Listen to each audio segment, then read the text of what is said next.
परीक्षेला जेव्हा 10 ते 15 दिवस उरलेले असतात ना, तेव्हा एक गोष्ट लक्षात घ्यायची की तणाव निर्माण होऊन द्यायचा नाही. कुठल्याही गोष्टीचं टेन्शन घेऊ नका. विनाकारण ओव्हर थिंकिंग मुळे तणाव निर्माण होतो, ते बंद करा. तुमचा अभ्यास झालेला आहे, तो तुम्हाला फक्त रिवाइज करायचा हे तुमच्या मनाला समजावून सांगा. फिजिक्स खूप अवघड आहे, मॅथ्सचं इंटिग्रेशन टफ आहे, विसरून जावा ते. फिजिक्स खूप सोपं आहे, मी ते केलेलं आहे, मला फक्त रिवाइज करायचं. ओके, तुम्ही म्हणाल बोलणं सोपं आहे, हो केलं तर आम्हाला करावं लागतंय. हो तुम्हालाच करायचंय, तुम्ही केले तरी रिवाइज करायचंय.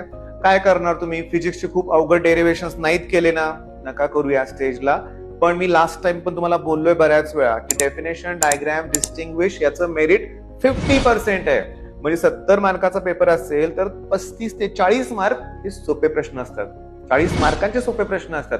तुम्ही आरामात ते करू शकता.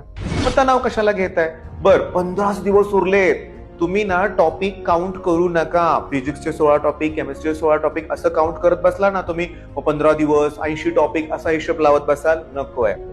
तुम्हाला काय करायचंय आता की तुम्हाला ना तो टाईप वाईज स्टडी करायचा. सगळ्या डेफिनेशन करा ना एकदम रिवाइज. काय प्रॉब्लेम आहे?